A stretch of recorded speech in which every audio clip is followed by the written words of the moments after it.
اعوذ باللہ من الشیطان الرجیم بسم اللہ الرحمن الرحیم قال اللہ سبحانہ وتعالی وقال ربکم ادعونی استجب لکم صدق اللہ مولانا العظیم۔ اللہ سبحانہ وتعالی نے انسان کو اگرچہ ساری مخلوق میں سب سے افضل پیدا کیا ہے، لیکن ہے یہ سب سے زیادہ کمزور اس لحاظ سے ہے کہ اسے اپنے اچھے برے کی تمیز بھی نہیں ہوتی جب تک اسے سمجھایا نہ جائے۔ یہ اپنے آپ کو حادثات اور نقصانات سے بچا بھی نہیں سکتا۔ اللہ رب العزت نے جانور کو اگرچہ عقل نہیں دی ہے انسان کی طرح، لیکن اس کو جسم اتنا مضبوط دیا ہے کہ وہ گرمی سردی سے اپنا بچاؤ بھی کر لیتا ہے۔ کئی ایسی بیماریاں جن کو وہ خود گھاس پتے اور جڑی بوٹیاں کھا کر وہ اس کا علاج بھی ہو جاتا ہے، لیکن انسان ہے جو ہے اتنا کمزور کہ اللہ تعالیٰ خود فرماتے ہیں کہ خلق الانسان ضعیفا، کمزور بنایا۔ اب اتنی بڑی ذمہ داری انسان کو دی ہے خلافت ارضی کی، زمین میں اسے خلیفہ بنایا۔ اس کا تقاضا تو یہ تھا کہ انسان کو سب سے زیادہ طاقتور بنایا جاتا، دنیا میں کوئی مخلوق اس سے زیادہ طاقت والی نہ ہوتی۔ خلافت کا تقاضا تو یہی ہے کہ وقت کا حکمران یا بادشاہ اتنا طاقتور ہو کہ وہ عوام کے سامنے کسی بات پر کمزوری نہ دکھائے، تبھی اس کی بادشاہت اور حکومت چل سکتی ہے۔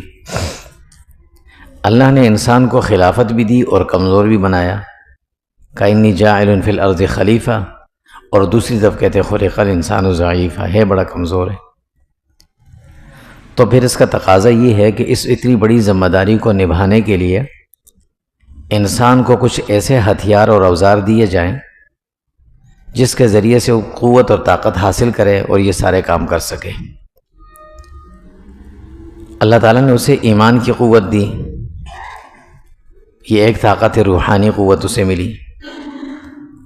پھر اللہ رب العزت نے اسے اپنے دفاع کے لیے اور اپنے کام بنانے کے لیے دو چیزیں دی ہتھیار کے طور پر۔ ایک اسے دعائیں سکھائی گئیں کہ ہر موقع پر، ہر کام میں، ہر جگہ تم نے یہ دعا پڑھنی ہے۔ چنانچہ صبح سے لے کر شام تک انسان جتنے کام کرتا ہے، رسول اللہ صلی اللہ علیہ وسلم نے ہر کام کے کرنے سے پہلے دعا سکھائی، فرمایا یہ کرنا۔ کیوں؟ کہ یہ تمہارے لیے فرمایا کہ الدعاء سلاح المؤمن،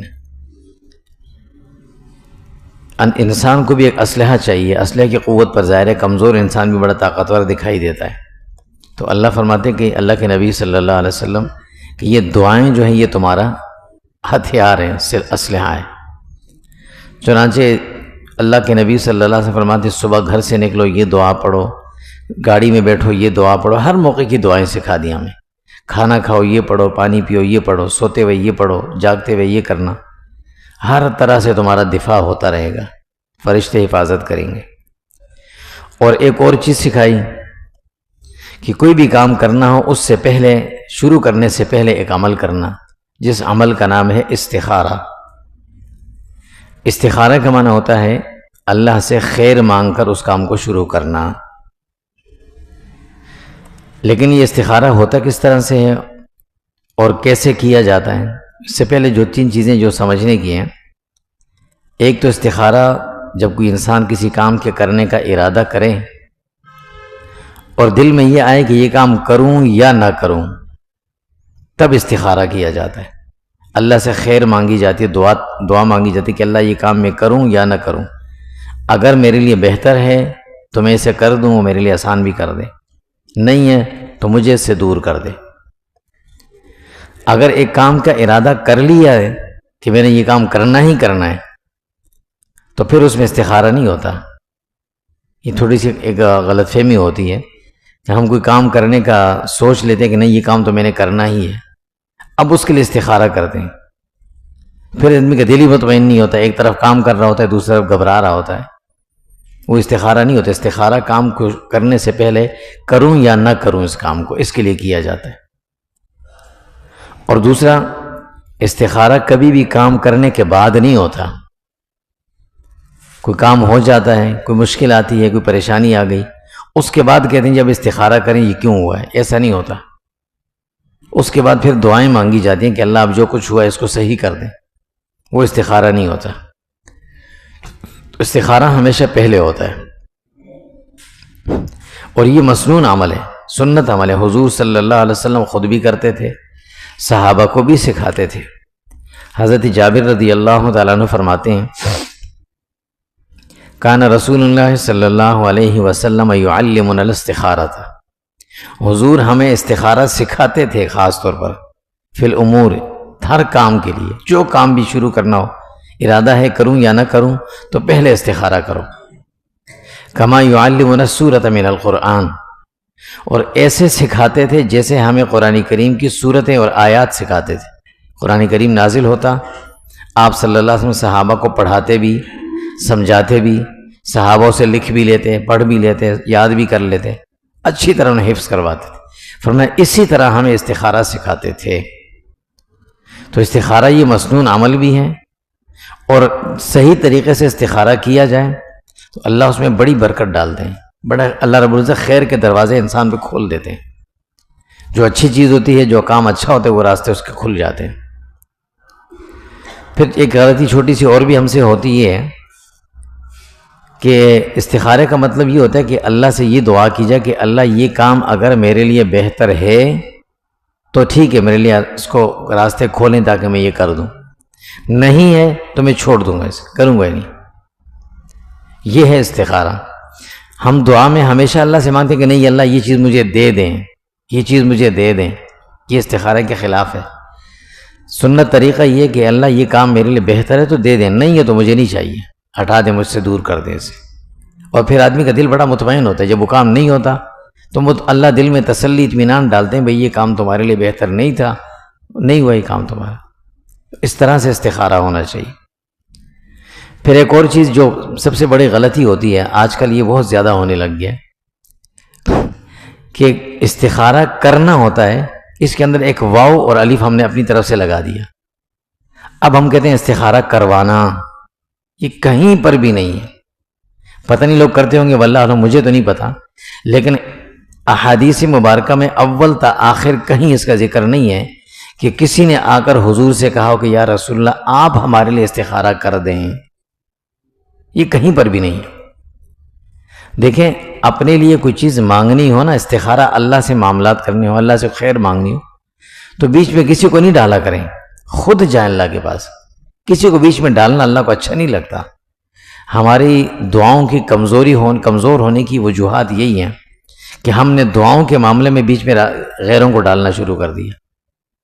آپ سے فلاں سے کہیں گے میرے لیے دعا کر دیں، آپ فلاں میرے لیے دعا کر دیں، اور خود یہ چیز ہمیں خود نوٹ کرنی چاہیے کہ جب نماز کا سلام پھرتا ہے نا، یہ وہ موقع اللہ کے نبی نے فرمایا صلی اللہ علیہ وسلم کہ فرض نماز کے سلام پھیرنے کے بعد دعا کی قبولیت کا وقت ہوتا ہے۔ خود ہم اٹھو بھاگ جاتے ہیں، اس وقت بڑی جلدی میں نکل جاتے ہیں۔ کبھی فرض نمازوں کے بعد 5 منٹ 10 منٹ دیں دعا کے لیے بھی، پھر دعاؤں کا اثر نظر آتا ہے۔ اور دوسروں سے کہیں کہ آپ میرے لیے دعا کیا کریں۔ دعاؤں کے قبول نہ ہونے کی بنیادی وجہ یہی ہے کہ اللہ کہتے ہیں ادعونی، تم خود مجھ سے مانگو، ہم کسی غور سے تو یا تم میرے لیے مانگو۔ ہاں کچھ مواقع ایسے ہوتے ہیں، مثلا کوئی حج پہ گیا ہوا ہے، عمرے پہ گیا ہوا ہے یا جا رہا ہے، ظاہر ہے وہ اللہ کے گھر جا رہا ہے، مہمان بن کے جا رہا ہے۔ اللہ کے نبی نے فرمایا کہ جو حاجی اور عمرہ کرنے والے، حج کرنے والے، عمرہ کرنے والے جو آتے ہیں وہ اللہ کے مہمان ہوتے ہیں، اور اللہ اپنے مہمانوں کا ایسے اکرام کرتے ہیں کہ وہ جو دعا مانگیں گے وہ قبول ہوگی، وہ ان کے اکرام ہوگا۔ تو ان کو ہم کہہ سکتے ہیں بھائی جب آپ اپنے لیے دعا مانگو بیت اللہ میں تو ہمارے لیے بھی مانگ لینا، یہ ٹھیک ہے۔ حضرت فاروق اعظم رضی اللہ تعالیٰ عنہ عمرے پہ جا رہے تھے، حضور سے اجازت مانگی، یا رسول اللہ میں عمرے پہ جانا چاہتا ہوں۔ آپ نے فرمایا اچھی بات ہے چلو۔ حضور کی عادت تھی ہمیشہ اپنے مہمانوں کو جو بھی ہوتا ان کو الوداع رخصت کرنے کے لیے تھوڑی دور تک جاتے تھے ساتھ. تو حضور نے بڑے عجیب الفاظ سے فرمایا کہ اے عمر اپنے بھائی کو دعاؤں میں مت بھولنا، اچھا یعنی مجھے بھی دعاؤں میں یاد رکھنا. حضرت عمر فرماتے ہیں کہ مجھے ساری زندگی میری گزری اس جملے سے زیادہ مزہ اور خوشی مجھے کسی بات پر نہیں ہوئی تھی جتنا اس پہ مزہ ہے کہ حضور نے مجھے کہا کہ عمر اپنے بھائی کو یاد رکھنا، مجھے کہا. تو یہ تو ٹھیک ہم کہہ سکتے ہیں دعا کے لیے، اس کے علاوہ دعاؤں کا کام خود انسان کرے، کسی سے نہ کروائے. اسی طرح استخارہ کروانا اس کا کوئی تصور نہیں ہے، نہ دین میں، نہ ہمیں کسی نے بتایا ہے، نہ کوئی طریقہ. یہ پتہ نہیں کہاں سے نکل کے آ گیا اور کیا اس کا نتیجہ نکلتا ہے، ہمیں کوئی نہیں پتہ اس کے بارے میں کچھ کہہ بھی نہیں سکتے ہم. لیکن اتنا کہہ سکتے کہ سنت استخارہ جو بڑا آسان ہے اور حضور نے فرمایا وہ اس طریقے سے. دوسری ایک چیز اور یہ ہے کہ ہمارے ہاں اکثر استخارے کی جگہ ایک اور عمل نے لے لی ہے، اس لیے استخارہ لوگ کرتے نہیں. استخارے کی جگہ لے لی قرآن خوانی نے. قرآن پڑھنا یہ اللہ کا حکم ہے، فَقْرَؤُوا مَا تَيَسَّرَ، پڑھو جتنا پڑھ سکتے ہو پڑھو. ضروری نہیں کہ ایک وقت میں بیٹھ کر پورا قرآن ختم کرو، یہ بوجھ نہیں ہے، لیکن پڑھو ضرور، تھوڑا تھوڑا ضرور پڑھا کرو. فَقْرَؤُوا، پڑھو.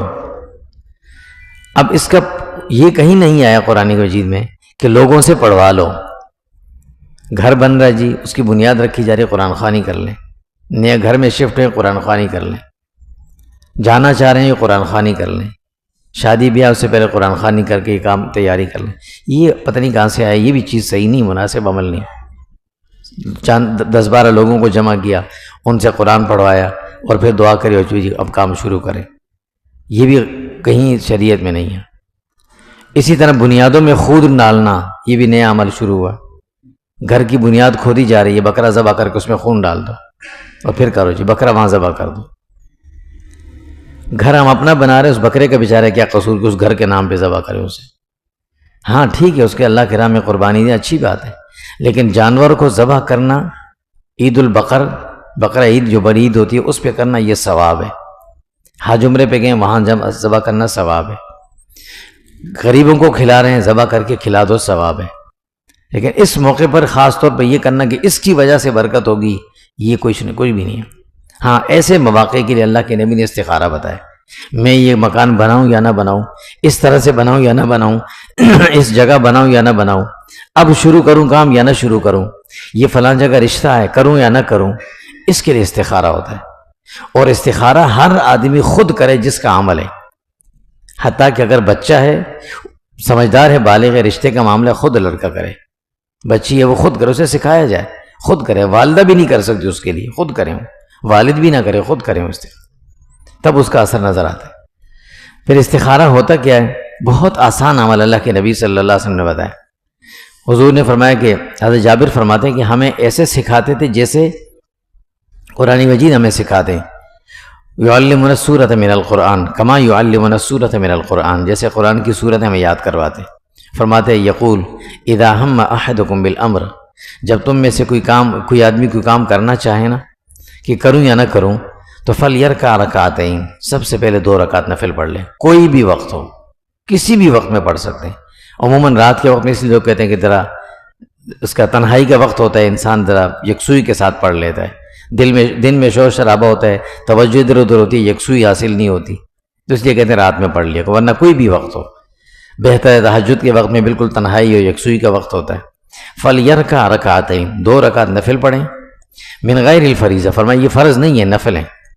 ثم لیقل، اس کے بعد یہ دعا سکھائی، فرمایا یہ دعا پڑھ لینا. وہ دعا کیا ہے؟ اللہم انی استخیرک بعلمک، اے اللہ میں آپ سے خیر طلب کرتا ہوں، خیر مانگتا ہوں. بعلمک، اس لیے کہ آپ جانتے ہیں معاملات کو.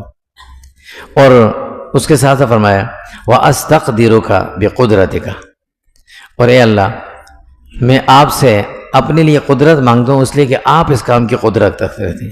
واسألک، اور میں آپ سے مانگتا ہوں من فضلک العظیم، آپ کا فضل عظیم. فإنک تقدر، اس لیے کہ آپ سارے کاموں پر قادر ہیں. ولا اقدر، میں کچھ نہیں کر سکتا.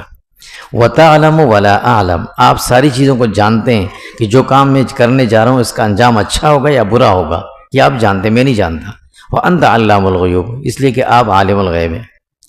اللہم ان کنت تعلم، اے اللہ آپ جانتے ہیں، آپ کو پتہ بھی آپ کے علم میں ہے، ان ھذا الامر خیر لی، اگر یہ کام جس کو میں کرنے کا ارادہ کر رہا ہوں یہ میرے لیے بہتر ہے، فی دینی، میرے دین کے معاملے میں، و معاشی، میری دنیاوی معیشت کے بارے میں، و عاقبت امری، اور میری آخرت کے لیے بھی، تو فرمایا کہ فقدرہ لی، اس کو میرے لیے آسان کر دیں، مجھے اس پر قدرت دے دیں، ویسرہ لی، اور میرے لیے اس کو آسان کر دیں، ثم بارک لی فی، پھر اس میں برکت بھی ڈال دیں میرے لیے، وَإِن كُنْتَ تَعْلَمُ، اے اللہ آپ کے علم میں ہے، اگر آپ کے علم کے مطابق، ان ھذا الامر شر لی، یہ کام میرے لیے اچھا نہیں ہے، تو فی دینی، میرے دین کے معاملے میں، و معاشی، میری معیشت کے معاملے میں، رزق کے معاملے میں، و عاقبت امری، اور میری آخرت کے معاملے میں اگر یہ کام اچھا نہیں ہے تو فاصرفہ عنی، اس کو مجھ سے دور کر دینا، دل سے نکال لیں، واصرفنی عنہ، اور مجھے اس سے دور کر دیں،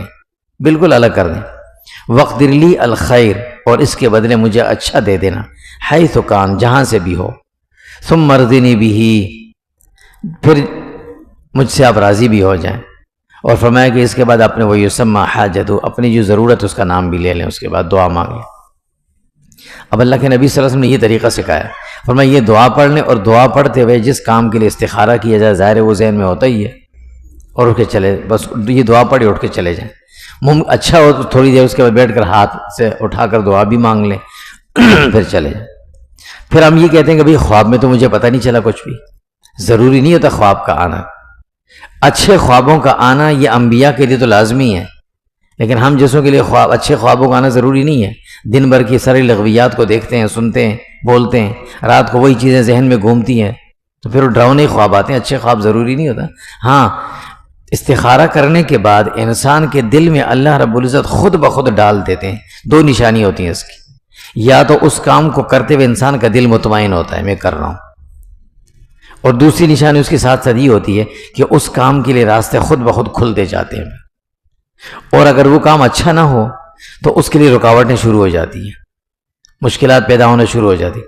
اب ہم پریشان ہوتے ہیں، یار میں یہ کام کرنا چاہ رہا ہوں اور اس میں رکاوٹیں آ رہی ہیں، اب وہ پریشانی لے کے بیٹھ جاتے ہیں ہم، حالانکہ ہم نے اللہ سے کہہ دیا تھا اللہ اگر یہ اچھا ہے تو ٹھیک ہے، نہیں ہے تو دور کر دے اس کے۔ اب اللہ اسے دور کر رہے ہیں، ہم اس کے پیچھے بھاگتے ہیں کہ نہیں ہونا چاہیے، پھر ہوتی ہے پریشانی، پھر کہتے ہیں میں نے استخارہ کیا پتہ ہی نہیں چلا، کچھ ہوا نہیں۔ آپ میرے لیے استخارہ کریں، اپنا عمل جو اللہ کے ساتھ ہم نے کیا اس پر اطمینان بھی ہونا چاہیے کہ ہاں میں نے صحیح کیا، 2 دفعہ کر لے انسان، 3 دفعہ کر لے، یہ استخارے کا مستون طریقہ ہے جو اللہ کے نبی صلی اللہ علیہ وسلم نے ہمیں سکھایا۔ دل مطمئن ہو گیا، راستے کھل جاتے ہیں، کام آسان ہو جاتے ہیں، انسان وہ کام کر دیتا ہے، اور اگر وہ کام اچھا نہیں ہوتا تو خود بخود اس میں رکاوٹیں آ جاتی ہیں، وہ کام دور ہو جاتے ہیں، دل مطمئن نہیں ہوتا۔ تو یہ طریقہ اللہ کے نبی صلی اللہ علیہ وسلم نے ہمیں سکھایا، اس طریقے پر استخارہ کرنا چاہیے۔ ہر آدمی چاہتا ہے کہ میرے جو کام کرنا ہو وہ اچھا ہونا چاہیے، تو اچھے ہونے سے پہلے انسان خود اس کام کے لیے استخارہ کرے، اور اس نیت کے ساتھ کہ کروں یا نہ کروں۔ اگر یہ پکا ارادہ کر لے کہ میں کرنا ہی ہے، اب استخارے کا فائدہ نہیں ہوگا، پھر نہ کریں، کروں یا نہ کروں، اور دل میں پھر جو بات آ گئی اللہ نے ڈال دی پھر اس پر عمل کریں۔ یہ سب سے آسان طریقہ، اور کوئی اس میں مشکل نہیں، کوئی پریشانی نہیں، کوئی لمبا چوڑا کام نہیں ہے، زیادہ سے زیادہ 10 منٹ کا کام ہے، 2 نفل پڑھے اور اس کے بعد یہ دعا پڑھ لی، پھر یہ ادھر ادھر سے استخارے کروانا ایک سے دوسرے سے۔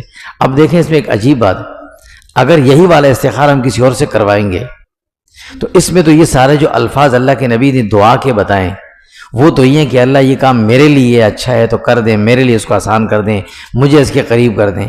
اب دوسرا آدمی میرے لیے کیسے کرے گا؟ وہ تو کرے گا تو اپنے لیے کرے گا، وہ کہے گا اللہ کام میرے لیے اگر اچھا ہے تو کر دیں، میرے لیے تو اچھا ہے۔ الفاظ کو تو ہم بدل نہیں سکتے، یہ تو نہیں کہہ سکتے کہ اللہ یہ کام اس کے لیے ایسا ہو دیے، اس لیے کہ عربی کی وہ دعائیں جو اللہ کے نبی صلی اللہ علیہ وسلم سے کی زبان مبارک سے ثابت ہیں اور جس موقع پر آپ نے پڑھی ہیں ان دعاؤں کو اسی طرح پڑھنا لازمی ہے، کیونکہ یہ مانگنے والی دعا نہیں، یہ پڑھنے والی دعا ہے، ایسے ہی پڑھیں، تبدیل کر نہیں سکتے۔ جب تبدیل نہیں کر سکتے تو اس کا معنی ہی نہیں بنتا کسی اور کے لیے کرنے کا۔ اس لیے استخارے کا طریقہ بہت آسان ہے، اس کو سمجھ کر ہر آدمی سے یاد کر لے اور پھر جو کام کرو اس سے پہلے یہ کام کرے۔ اور ایک اللہ کے نبی نے ایک اور آسان طریقہ بھی بتایا، فرمایا اگر چلتے پھرتے بھی دعا چھوٹی سی، اللہم اغفر لی واختر لی، اللہم اغفر لی واختر لی، اس کو پڑھتے کریں، یہ پڑھتے رہا کریں، اللہ خود بخود دل میں ڈالتے رہتے ہیں اور وہ کام آسان ہو جائے اگر اچھا ہوگا تو، اور اگر اچھا نہیں ہوگا آخرت کے انجام کے اعتبار سے اس کو اللہ دور کر دیں گے۔ اللہم اغفر لی واغفر لی، اللہم اغفر لی واغفر لی، آسان دعا، یہ بھی ساتھ ساتھ انسان پڑھتا رہے۔ باقی جو استخارے کا مسنون طریقہ وہ یہی ہے جو حدیث میں ذکر تھا، اس سے ہٹ کر حدیث میں اس کے علاوہ کوئی اور طریقہ استخارے کا کہیں پر بھی مذکور نہیں ہے۔ اللہ تعالیٰ عمل نصیب فرمائے۔ وصلی اللہ تعالیٰ علی خیر۔